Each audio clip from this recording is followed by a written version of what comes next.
গল্পটির শুরুতেই আমরা সিওল নামের একজন পিয়ানিস্টকে দেখতে পাই, যে কিনা তার মায়ের সাথে গাড়ি করে পিয়ানো কম্পিটিশনে যাচ্ছিল। সেখানে যাওয়ার সময় তার মা তাকে বলতে থাকে তাদের ওই পিয়ানো কম্পিটিশনে অনেক বড় বড় পিয়ানিস্ট থাকবে, যে করে হোক তাকে খুব ভালো করতে হবে এবং সকলের চোখে পড়তে হবে। এদিকে কম্পিটিশনে তার প্রতিদ্বন্দ্বী মক নামের একটা ছেলে ছিল, যাকে সিওলের মা একদমই চোখে দেখতে পারতো না এবং খুবই অপছন্দ করত। আর সেটা কোন কারণে তা একটু পরেই আমরা জানতে পারবো। এর কিছুক্ষণ পর যখন তারা কম্পিটিশনে পৌঁছায়, তখন তার মা তাকে মকের বেস্ট টার্নার হতে বলে, যেন সে মকের পারফরমেন্সটাকে নষ্ট করে দিতে পারে। আসলে একটি পিয়ানো কম্পিটিশনে একজন পিয়ানিস্টের বেস্ট টার্নার লাগে কম্পিটিশনের হেল্পার হিসেবে, আর সে যদি সময় মতো বেস্ট টার্ন না করতে পারে তাহলে খুব সহজেই যে পিয়ানো বাজাচ্ছে তার পারফরমেন্সটি খারাপ হয়ে যায়। এদিকে তার মায়ের কথা শুনে সিওল তখন একদমই খুশি হয় না, কারণ তার মনে হয় তার মা তার উপরে একদমই ভরসা করতে পারছে না, যার কারণে তাকে এইসব কথা বলছে। এর কিছুক্ষণ পর কম্পিটিশন শুরু হলে প্রথমে মক পিয়ানো বাজাতে শুরু করে, যেখানে সিওল তার মায়ের কথা অনুযায়ী মকের পেস টার্নার হতে রাজি হয়ে যায় এবং সবার সামনে সে হাত তোলে, যার ফলে তাকে মঞ্চে ডেকে নেওয়া হয়। এরপর মঞ্চে গিয়ে মক যখন পিয়ানো বাজাতে শুরু করে, তখন সে খুব দক্ষতার সাথেই সময় মতো একটার পর একটা পেস পাল্টাতে শুরু করে, যা দেখে তার মা একটুও তখন খুশি হয় না। আর এদিকে মকও এটা দেখে তখন অবাক হয়ে যায়। ঠিক এরপরই আমরা একটা ফ্ল্যাশব্যাক দেখতে পাই, যেখানে আমরা দেখি সিওলের মা ছোটবেলায় মকের পিয়ানো টিচার ছিল। প্রতিদিন যখন সে তাকে পিয়ানো বাজানো শেখাতো, তার পাশাপাশি সিওলও তাদের সাথে থাকতো। এভাবে একদিন মক খুব ভালো পিয়ানো বাজাতে না পারায় তার মা তখন তাকে পিয়ানো বাজিয়ে দেখায়, যার কারণে তার ইগো অনেক হার্ট হয় এবং সে তার বাবার কাছে গিয়ে তার মাকে চাকরিতে না রাখার জন্য বলে। এদিকে আমরা তখন আবার প্রেজেন্টে পিয়ানো কম্পিটিশনে চলে আসি, যেখানে সিওলের পেস টার্নার হিসেবে মক তখন চলে আসে। আর এখানে আমরা মককে দেখে বুঝতে পারি তার ইন্টেনশন খুব একটা ভালো ছিল না, যা দেখে তার মাও খুব চিন্তিত হয়ে পড়ে। ঠিক তখনই আমরা আবার অতীতে চলে যাই, যেখানে আমরা তখন দেখতে পাই মক যখন সিওলের মায়ের উপর মিথ্যা অপবাদ দিচ্ছিল, তখন সিওল তার মায়ের সঙ্গ দিয়েছিল এবং সে মকের বাবার সামনে পিয়ানো বাজিয়ে তার যে ভুল হয়েছিল সেগুলো প্রমাণ করে দিয়েছিল, যা দেখে তার মাও তখন অবাক হয়ে যায়, কারণ সে তো তার মেয়েকে কখনোই পিয়ানো বাজাতে শেখায়নি। এইদিকে এইসব দেখে মক তখন খুব রেগে যায়, যার কারণে সে তখন রেগে গিয়ে পিয়ানোর কভার সিওলের হাতের উপর ফেলে দিতে চাইলে তার মা তার মেয়েকে বাঁচাতে নিজের হাত তার মেয়ের হাতের উপর দিয়ে দেয়, যার কারণে সিওলের মা হাতে তখন প্রচন্ড ব্যথা পায়, যার কারণে সেই সময় সে মকের বাবার উপরে টাকা ছুঁড়ে দিয়ে নিজেই নিজের চাকরি ছেড়ে দিয়ে ওখান থেকে চলে আসে। এদিকে হাতে ব্যথা পাওয়ার জন্য এখন যেহেতু সিওলের মা নিজে আর পিয়ানো বাজাতে পারবে না, তাই সে চায় তার মেয়ে যাতে পিয়ানো বাজিয়ে প্রতিশোধ নিতে পারে। আর এরই মধ্যে দিয়ে সিওল আর মকের মধ্যে বিবাদ শুরু হয়ে যায়। এখন প্রতিযোগিতায় সিওলের পিয়ানো বাজানোর পালা। এদিকে যখন সিওল পিয়ানো বাজানো শুরু করে, তখন মক সিওলের পেস টার্ন করানোর সময় ইচ্ছে করেই তা ফেলে দেয়, কিন্তু সিওল তখন তাতে থামে না, কারণ তার গানটি খুব ভালোভাবে মনে ছিল, যার কারণে সে কোনো ভুল ছাড়াই খুব সুন্দর করে তার পারফরমেন্সটি করে ফেলে। এদিকে সবাই তার এই অসাধারণ দক্ষতা দেখে প্রশংসা করতে শুরু করে, যেটা দেখে মকের মুখ রাগে তখন লাল হয়ে যায়। আর এর সাথেই তখন সিও কম্পিটিশনটি জিতে যায়। এর পরের সিনে আমরা চাশিক নামের একটি ছেলেকে তখন দৌড়াতে দেখি, যে কিনা এখানে প্রতিযোগিতায় অংশ নিতে এসেছিল। এদিকে চাশিকও তার প্রতিযোগিতায় তখন জিতে যায়, তবে সে ভালো রকমের ব্যথা পায় এসবের মধ্যে দিয়ে। অন্যদিকে তখন আমরা সিওলকে দেখি, যে কিনা কম্পিটিশন শেষ করে তার মায়ের সাথে কথা বলছিল। তার মা তার পারফরমেন্সে খুশি হলেও তবে সিওলকে সে খুব বকাও দেয় তার বেস্ট টার্মের কথা না শোনার জন্য। ঠিক তখনই মক সিঁড়ি দিয়ে নামছিল, যেটা দেখে সিওল তার ওই বদ কাজের জন্য তাকে নানা কথা শুনিয়ে তার মায়ের সাথে সে তখন ওখান থেকে চলে আসে, যেটা দেখে মক তখন প্রচন্ড রেগে গিয়ে চার্চে চলে যায়, যেখানে মক তখন সিওলের খারাপ শাস্তি হওয়ার জন্য গডের কাছে প্রার্থনা করে। ঠিক অন্যদিকে আমরা সিওলকে দেখি তার মায়ের সাথে, যে কিনা তার মায়ের সাথে গাড়িতে করে বাসায় যাচ্ছিল। ঠিক তখনই সেখানে অন্য একটি গাড়ির সাথে তাদের অ্যাক্সিডেন্ট হয়ে যায়। এদিকে এই ভয়ঙ্কর অ্যাক্সিডেন্টের পরও তারা দুজনেই শারীরিকভাবে তখন সুস্থ ছিল। তবে এদিকে বেনে প্রচন্ডভাবে আঘাতের জন্য সিওল তার দৃষ্টিশক্তি তখন হারিয়ে ফেলে। এদিকে মেয়ের সামনে মা শক্ত হয়ে থাকলেও মেয়ের এই করুণ অবস্থা দেখে সিওলের মা তখন বাথরুমে গিয়ে অনেক কান্নাকাটি করে। অপরদিকে চাষিকও এই হাসপাতালে তার চিকিৎসার উদ্দেশ্যে এসেছিল, যেখানে ডাক্তার তাকে আশ্বস্ত করে সার্জারির পর সে ঠিক হয়ে যাবে, তবে সে আর প্রতিযোগিতায় কখনো অংশ নিতে পারবে না। এ কথা শুনে চাষিক তখন খুব হতাশ হয়ে বাইরে চলে আসে। এখানে সিওল যখন তার রাস্তা খুঁজছিল তখন তার হঠাৎ করে ধাক্কা লাগে চাষিকের সাথে, যেটা রেখে সিওল তাকে ছাদে নিয়ে যাওয়ার কথা বললে, যেটা শুনে আমাদের চাষিকও তাকে ছাদ পর্যন্ত তখন নিয়ে যেতে শুরু করে। অপরদিকে মক নিজের এই বদ প্রার্থনার জন্য তখন গিলটি ফিল করছিল, যার কারণে সে সিওলের জন্য তখন একটা ফুল নিয়ে আসে। এদিকে সিওলকে চাষিকের সাথে দেখে মক তাদের পিছু করতে শুরু করে। এদিকে চাষিক সিওলকে ছাদে রেখে গেলে সে তখন আত্মহত্যা করার জন্য এগিয়ে যায়, যেটা দেখে তখন মক তাকে আটকায়। এদিকে মকের কথা শুনে সিওল তখন এই সবকিছুর জন্য তাকে দায়ী করতে শুরু করে, কেননা সে ছোট থাকতে তার মায়ের হাতের উপর সে পিয়ানো বন্ধ না করলে আজ তার এত কষ্ট হতো না। আমার তো পিয়ানো বাজানো একটুও ভালো লাগে না, তবুও আমার মা আমাকে দিয়ে তার ইচ্ছে পূরণ করার জন্য আমার মাথা নষ্ট করে ফেলেছে। আমার এই অবস্থাতেও আমার মা আমি এখন পিয়ানো বাজাতে পারবো কিনা সে বিষয় নিয়ে ভাবছে। ঠিক এসব বলে সে তখন ছাদ থেকে হঠাৎ লাফ দিয়ে দেয়, যেটা দেখে চাষিক তখন তাকে ধরে ফেলে। আসলে তার আগেই মনে হচ্ছিল সিওল এমন কিছু করতে পারে, যার কারণে সে সিওলকে একটি পার্কিং লটের ছাদে নিয়ে এসেছিল, যা বেশি উঁচুও ছিল না। এটা জানার পর সিওল চাষিকের উপর তখন খুব রাগারাগি করতে শুরু করে, যেটা দেখে চাষিকও তাকে কিছু কথা শুনিয়ে সেখান থেকে চলে যায়। এরপর চাষিককে আমরা তার মায়ের সাথে দেখি সে আর কখনো খেলায় অংশ নিতে পারবে না, যার কারণে সে খুবই দুঃখী ছিল। এদিকে চাষিকের জন্য খেলাই ছিল তার জীবনের সব, আর এখন সে জীবনে তার সব আশাই হারিয়ে ফেলেছে। চাষিকের এমন অবস্থা দেখে তার মা তাকে তার বাবার সম্পর্কে সবকিছু বলার তখন সিদ্ধান্ত নেয়। তখন চাষিক তার মার কাছ থেকে জানতে পারে তার বাবা একজন অনেক বড় পিয়ানিস্ট ছিল। যখন চাষিকের মা গর্ভবতী হয় তার কিছু সময়ের মধ্যেই তার বাবার সাথে তার মায়ের ব্রেকআপ হয়ে যায়, যার কারণে তার মা তখন তার বাবাকে চাষিকের কথা জানাননি। এসব জানার পর চাষিক তখন নতুন এক আশা খুঁজে পায়, সে সিদ্ধান্ত নেয় সেও পিয়ানো বাজানো শিখবে। ঠিক অন্যদিকে সিওলকে তখন আমাদের দেখানো হয় বাসায় তার মা তার সব কাজে তাকে সাহায্য করে আর বলে তিনি আরো ভালো পিয়ানো টিউটরের ব্যবস্থা করে দিবে তার জন্য। এই সময়ও তার মা নিজের মেয়েকে রেখে শুধুমাত্র পিয়ানোর কথাই ভাবছিল, যেটা শুনে সিওল এবার আর চুপ না থেকে তার মাকে সরাসরি তখন বলে দেয় সে আর পিয়ানো বাজাতে চায় না, সে তার মতো করে জীবনটাকে কাটাতে চায়। পরের দিন স্কুলে যাওয়ার সময় তার মা তাকে স্কুল পর্যন্ত এগিয়ে দিতে চাইলে সিওল তার মাকে বাসায় থাকতে বলে আর নিজে একা একা স্কুলের উদ্দেশ্যে হাঁটতে শুরু করে। ঠিক তখনই আমরা মককে দেখতে পাই, যে কিনা তখন তার বাসে না উঠে সিওলের বাসার দিকে দৌড়ে আসছিল, যেখানে রাস্তায় তার দেখা হয়ে যায় সিওলের সাথে। সে পুরো রাস্তায় সিওলের সাথে থাকে, তবে তাকে সে বুঝতেই দেয় না। তার ছোটখাটো জিনিসেও মক তাকে সাহায্য করে। এদিকে স্কুলের সে সিওলের খেয়াল রাখে এবং তাকে বিভিন্ন ধরনের বোলিং এর হাত থেকে বাঁচায়। অন্যদিকে আমরা তখন চাষিককে দেখতে পাই। চাষিক এই স্কুলে এসেছিল তার এডমিশনের জন্য, কিন্তু স্কুলে তাকে এডমিশন দেওয়া হয় না। এদিকে অফিসে তখন সিওলও ছিল, তাকে তার টিচার ডেকেছিল কিছু কথা বলার জন্য, কারণ স্কুলের কোনো স্টুডেন্টই তার হেল্পার হতে চায় না। যেটা শুনে তখন মকে সে তার হেল্পার হতে চায়, কিন্তু সিওল তাকে তখন সোজা না করে দেয়। এদিকে কেউ তার হেল্পার না হতে চাইলেও সে মককে তার হেল্পার হিসেবে একদমই চায় না। অপরদিকে পাশে থাকা চাষিক তাদের এই সব কথাই শুনছিল। সে এসব দেখে তখন হাঁটু গেড়ে বসে টিচারকে বলে সে সিওলের হেল্পার হতে চায়। এদিকে সে সিওলের হেল্পার হলে সিওলের সাথে সেও ক্লাসে কিছু শিখতে পারবে।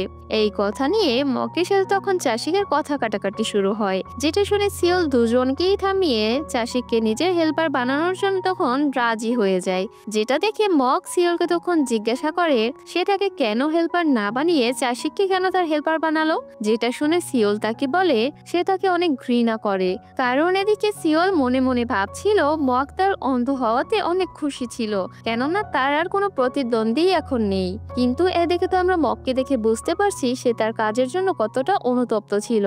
ঠিক এর কিছুক্ষণ পর আমরা চাষিকে সিওলের সাথে ক্লাসে দেখতে পাই। তাকে আগের থেকে অনেক খুশি দেখাচ্ছিল, কিন্তু চাষিক এখানে সিওলকে বেশি সাহায্য করতে পারছিল না, কারণ ক্লাসে পড়ানোর বিষয়গুলো সে নিজেই তখন বুঝতে পারছিল না। সে কি করে আবার সেটা সিওলকে বুঝাবে।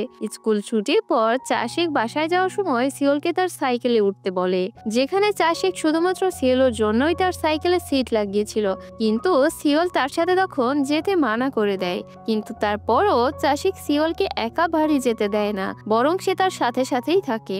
এদিকে চাষিকের এমন আচরণে সিওল তখন অনেক বিরক্ত হয়ে যায়। এদিকে চাষিককে আমরা তখন দেখি যে কিনা এসব জিনিসে তখন মাথা না ঘামিয়ে ক্লাসের বিষয়গুলো নিয়ে মনোযোগ সহকারে পড়তে শুরু করে। এর পরের দিন ক্লাসে চাষিক সিওলের সব প্রশ্নের সঠিক উত্তর দিতে তাকে সাহায্য করে, যেটা রেখে সিওলের সাথে সাথে অন্য বাকি স্টুডেন্টরাও তার প্রশংসা করতে শুরু করে।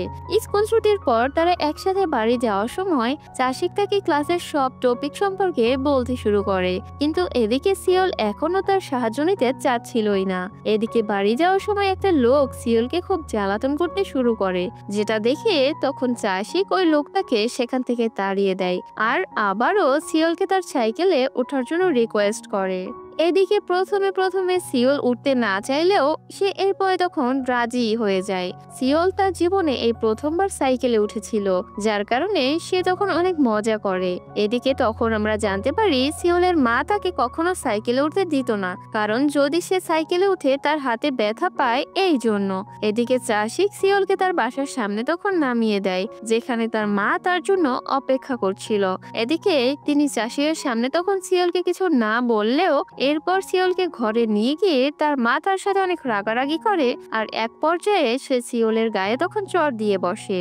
এদিকে সিওল তার মায়ের আচরণে তখন অনেক কষ্ট পায়, যার কারণে এবার সে রাগে কষ্টে তার মনের সব কথা তার মাকে তখন বলে। সে তাকে ছোট থেকেই শুধু নিজের স্বার্থের জন্য ব্যবহার করে আসছে, সে তাকে দিয়ে শুধু তার ইচ্ছে পূরণ করতে চায়, কিন্তু এখন সে তার এই কথা একদমই শুনবে না, বরং এখন থেকে সে তার নিজের মতো করে বাঁচতে চায়। এই সব কিছু বলে সিওল তখন কান্না করতে করতে তার রুমে তখন চলে যায়। এরপর আমরা তখন সিওলের মাকে দেখতে পাই, যে কিনা নিজের আচরণের জন্য খুব অনুতপ্ত হচ্ছিল। তখন সিওলের মা চিন্তা করে আসলে তিনি কখনো সিওলকে কোনো প্রতিযোগিতা জিতার পর একবারও খুশি হতে দেখেনি। এই সবকিছু তখন চাষিক আড়াল থেকে দেখে ফেলে, যার কারণে সে এর পরের দিন সুন্দর একটা জামা পরে তৈরি হয়ে সিওলকে নিতে চলে আসে। এখানে চাষিক তখন সিওলের মাকে ইমপ্রেস করার খুব চেষ্টা করছিল, যেখানে আমরা চাষিকের কথা শুনে সিওলকে তখন হালকা হাসতেও দেখি। এরপর সাথে স্কুলে যাওয়ার সময় চাষিক সিওলকে এক জায়গায় নিয়ে যায়, যেখানে একটা পিয়ানো ছিল, যেখানে চাষিক তখন সিওলকে তার জন্য পিয়ানো বাজানোর জন্য রিকোয়েস্ট করে। তখন সিওল তার মন থেকে চাষিকের জন্য একটি গান বাজায়। এর পরের সিনে আমরা একটি ছেলেকে দেখি, যে কিনা তখন সিওলের খারাপ ভিডিও বানানোর চেষ্টা করছিল। ঠিক তখনই তাকে মগ দেখে ফেলে এবং তাকে মারতে শুরু করে, যার কারণে তার হাতে যখন চোট লেগে যায়। অপরদিকে চাষিক তখন দেখতে পায় স্কুলে পিয়ানো কম্পিটিশনের জন্য পোস্টার লাগানো হয়েছে, যেখানে এই কম্পিটিশনে শুধু কাপলরাই অংশ নিতে পারবে। যেটা দেখে চাষিক চলে যায় তখন সিওলের কাছে এবং তাকে কম্পিটিশনের পার্টনার হতে বলে, যেটা শুনে তখন সিওল তাকে মানা করে দেয় আর বলে সে এখনো এটার জন্য প্রস্তুত না। যেটা শুনে চাষিক তাকে আবারও সেই পিয়ানোর ওদিকে নিয়ে যায় আর বলে সে যদি তার বাজানো গানটা সুন্দর করে বাজাতে পারে তাহলে তাকে তার পার্টনার বানাতে হবে। এই কথায় সিওল তখন রাজি হয়ে যায়, যেখানে চাষিক এখানে অনেক সুন্দর করে গানটি বাজায়, যা দেখে সিওল তখন খুব অবাক হয়ে যায় আর ভাবে তার জন্য চাষিক কত পরিশ্রম করেছে শুধুমাত্র এই গানটা শেখার জন্য। যার জন্য সিওল তখন চাষিকের কথায় কম্পিটিশনে অংশ নেয়ার জন্য তখন রাজি হয়ে যায়, যেটা শুনে চাষিকও এক কথায় তখন অনেকই খুশি হয়ে যায়। ঠিক অপরদিকে চাষিকের বাবাও তার ছেলের কথা তখন জানতে পারে, কারণ চাষিক তার বাবাকে চিঠি লিখতে শুরু করেছিল। তখন তার বাবা তার চিঠি পড়ে হাসে। অন্যদিকে তারা প্রতিদিন পিয়ানো বাজানোর জন্য ওই জায়গায় চলে যেত, যেখানে চাষিক সিওলের কাছ থেকে তখন পিয়ানো বাজানো শিখতে থাকে, যার কারণে আস্তে আস্তে সিওলের বন্ডিং চাষিকের সাথে বাড়তে শুরু করে। আর দেখা যায় সিওল চাষিকের উপর ভুল করার জন্য চিল্লাচ্ছে। এদিকে সিওল চাষিকের কাছে টিচারের মতো হয়ে গিয়েছিল, যে কিনা তাকে তার ভুলের জন্য বকা দেয়। এদিকে চাষিক তার চিঠিতে সিওলের কথাও লিখে বাবাকে পাঠাতো, যেখানে সে লিখেছিল এখন তার সিওলের বকায় ভয় লাগতে শুরু করেছে। এসব তার বাবা শুনে তখন হাসতে শুরু করে। আর তার ছেলের চিঠি পড়ে তিনি চাষিককে দেখার জন্য তখন কোরিয়াতে আসার সিদ্ধান্ত নেন। অপরদিকে সিওলের চিল্লানোর জন্য চাষিক তখন রাগ করে সেখান থেকে চলে যায়, কিন্তু কিছু দূর যাওয়ার পর সে নিজের ভুল তখন বুঝতে পারে আর সিওলকে খোঁজার জন্য তখন চলে যায়। এদিকে সিওল একা একাই বাসায় যাওয়ার জন্য তখন বেরিয়ে গিয়েছিল, যেখানে বাসায় যাওয়ার সময় সে যখন পড়ে যেতে নেয় ঠিক তখনই চাষিক তাকে বাঁচায়। এরপর চাষিক তার সামনে হাঁটু গেড়ে তার আচরণের জন্য তখন ক্ষমা চায়, যেখানে চাষিক তখন সিওলের এই ছোট্ট মনটা জয় করতে তখন সক্ষম হয়। আর এরপর তার আবারও পিয়ানো প্র্যাকটিস করতে তখন চলে যায়, যেখানে এবার সিওল অনেক মজা করেই তখন পিয়ানো বাজাচ্ছিল। অপরদিকে সিওলের মা তার জন্য চিন্তা করতে করতে সিওলকে খুঁজতে তখন বের হয়ে যায়। আর একটু পর তিনি সিওলকে তখন পেয়েও যায়, যেখানে তিনি সিওলকে প্রথমবারের মতো পিয়ানোর সাথে এত খুশি দেখে অনেক আবেগী হয়ে ওঠে। এরপরের দিন সিওল চাষিকের জন্য রাস্তার পাশে দাঁড়িয়ে যখন অপেক্ষা করছিল তখন সেখানে স্নোফল হতে শুরু করে, যেটা দেখে মক এসে তখন সিওলের মাথায় ছাতা ধরে, যেটা বুঝতে পেরে সিওল এ বিষয়ে ঠিক তেমন একটা গুরুত্ব দেয় না। যেটা দেখে মক তখন সিওলকে চাষিকের মতো অজানা মানুষের উপর এত বিশ্বাস করার কারণ তাকে জিজ্ঞাসা করে, যেটা শুনে সিওল এ কথায় চাষিক তার জন্য কত কিছু করেছে এবং সে যে কত ভালো পিয়ানো বাজায় তা বলতে শুরু করে। আড়াল থেকে তখন চাষিক সিওলের এসব কথা শুনে অনেক খুশি হয়ে যায়। তখন সে সিওলকে তার ছাতায় নিয়ে সামনের দিকে হাঁটতে শুরু করে। কিছু দূর যাওয়ার পর চাষিক সিওলকে জিজ্ঞাসা করে সে যা বলেছিল তা কি সব সত্যি। এ কথা শুনে সিওল তার কলার ধরে তাকে খুব বকে আর বলে সে শুধু মকের সামনে লজ্জা পেতে চায়নি, তাই ওসব বলেছে। যেটা শুনে এবার চাষিক সিওলকে আশ্বস্ত করে বলে সে এই কম্পিটিশনে তার সবটা দিয়ে চেষ্টা করবে ভালো করার জন্য। তাই তারা দুজন তখন সিদ্ধান্ত নেয় তারা আজকের রাতেও পিয়ানো প্র্যাকটিস করবে।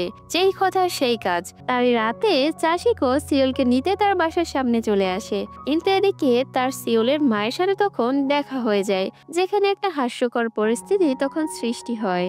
অন্যদিকে তখন সিওল ভেবেছিল তার মা হয়তো ঘুমিয়ে গিয়েছে, যার কারণে সে চুপি চুপি তখন বাইরে চলে আসে, যেটা দেখে সিওলের মা চাষিককে ইশারায় কিছু বলতে না করে।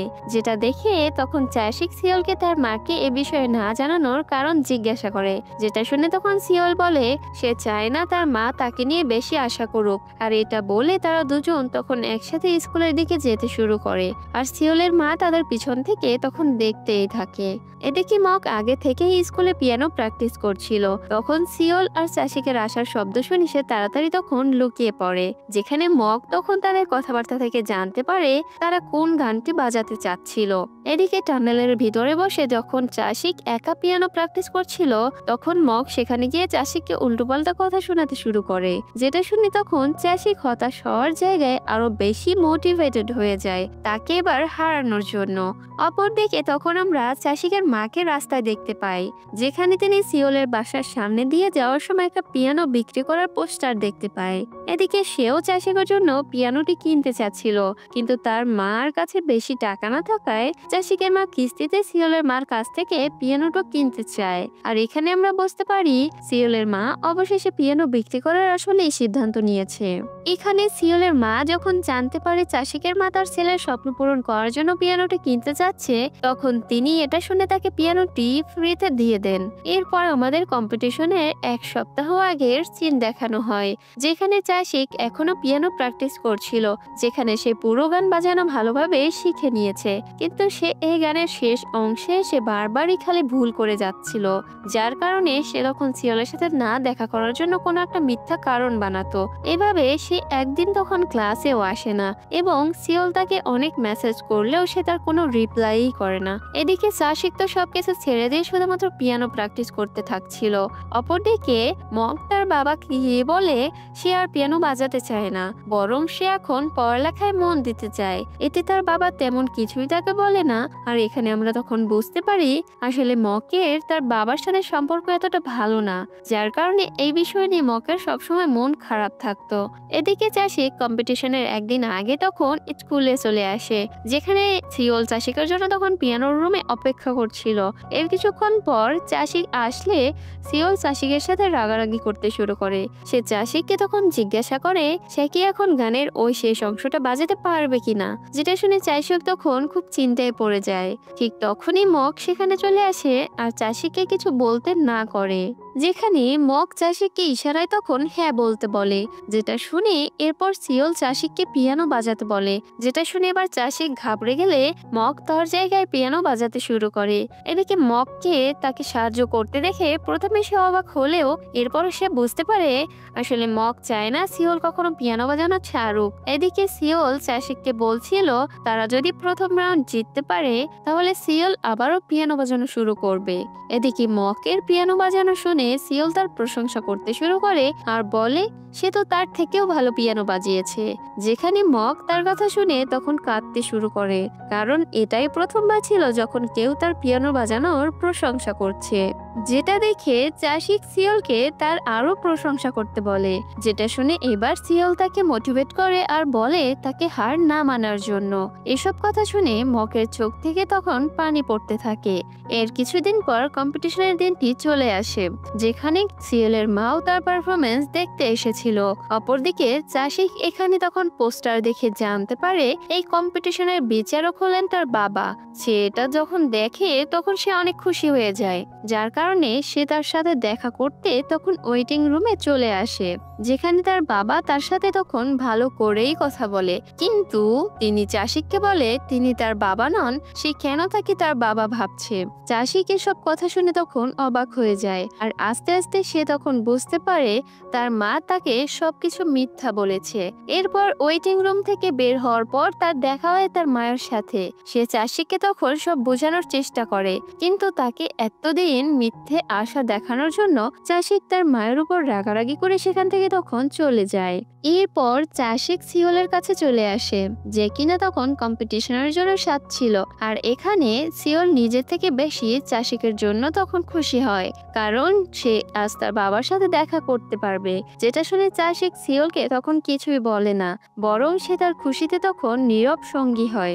এরপর চাশিক মকের কাছে গিয়ে তার জায়গায় তাকে পিয়ানো বাজাতে বলে, কিন্তু মক তা একদমই চাচ্ছিল না।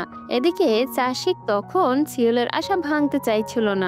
এই সব কিছু পিছনে বসে থাকা সিওলের মা তখন শুনে ফেলে এবং সে তাদের কথা শুনে মকের পেস্টার্নার হতে তখন রাজি হয়ে যায়। এদিকে তারা কেউই সিওলকে এই বিষয়ে তখন জানতে দেয় না। এরপর কম্পিটিশন শুরু হলে যে যার জায়গা মতো বসে পিয়ানো বাজাতে শুরু করে, যেখানে চাশিক তখন বাইরে এসে তার মায়ের কাছে এই মিথ্যের কারণ জানতে চায়, যেটা শুনে তখন তিনি বলে সে ওই দিন তাকে হসপিটালের ছাদে যেতে দেখেছিল। আর এখানে আমরা আগের কাহিনী তখন দেখতে পাই, যেখানে চাশিক তার সার্জারির কথা জানতে পেরে ছাদে আত্মহত্যা করতে গিয়েছিল, কিন্তু তার আর তখন সাহস হয় না, যার কারণে সে তখন ছাদের কোনায় বসে কাঁদতে শুরু করে। আর এরপরই তার সিওলের সাথে তখন দেখা হয়। এদিকে চাশিকের মা তাকে এই অবস্থায় একদমই তখন দেখতে পারছিল না, তাই সে তাকে মিথ্যা বলে যাতে সে তার জীবন থেকে আশা না হারায়। এই সব কিছু শুনে চাশিকের তার মায়ের উপর এরপরও তখন রাগ কমেই না, যেটা দেখে এবার তার মা তাকে বলে সে কখনো জীবনে কিছু করতে পারেনি, তাই সে চায় চাশিক যাতে জীবনে কিছু করতে পারে এবং নিজের মনের ইচ্ছা পূরণ করতে পারে। এ কথা শুনে চাশিক তার মাকে টানেলের ওই পিয়ানোর কাছে নিয়ে যায়। এরপর চাশিক পিয়ানোর সামনে বসে তার মাকে তাকে দেখতে বলে এবং সে তার সফল মায়ের সন্তান হিসেবে তখন পিয়ানো বাজাতে যাচ্ছে। এরপর যখন চাশিক পিয়ানো বাজানো শুরু করে তখন মক এবং সিওলও তাদের পিয়ানো বাজানো শুরু করে, আর এখানে তখন মনে হয় তারা তিনজন একসাথেই পিয়ানো বাজাচ্ছিল। চাশিকের পিয়ানো বাজানো শুনে তার মায়ের চোখে তখন পানি চলে আসে, আর অন্যদিকে মক এবং সিওলও অনেক সুন্দর করে তখন পিয়ানো বাজায়। এদিকে পিয়ানো বাজানো শেষ হলে আমরা সিওলের মুখে তখন হাসি দেখতে পাই, আর এরই মধ্যে দিয়ে আমাদের এই গল্পটি আজকে শেষ হয়ে যায়, যেখানে মকের রুমে আমরা তখন অনেকগুলো উপহার দেখতে পাই, যার দ্বারা তখন আমরা বুঝতে পারি ওই দিন তারা প্রতিযোগিতাটি জিতে গিয়েছিল। অপরদিকে আমরা তখন সিওলের মাকে সিওলের একটা ছবি পরিষ্কার করতে দেখতে পাই, যেখানে সিওল জেতার পর এই প্রথমবার হাতে ট্রফি নিয়ে তার মুখে হাসি ছিল। আর এখানে আজকের এই ড্রামাটি শেষ হয়ে যায়। কেমন লাগলো আজকের এই ভিডিওটি কমেন্টে অবশ্যই জানাবেন। আর ভালো থাকবেন, সুস্থ থাকবেন। Take care, bye by.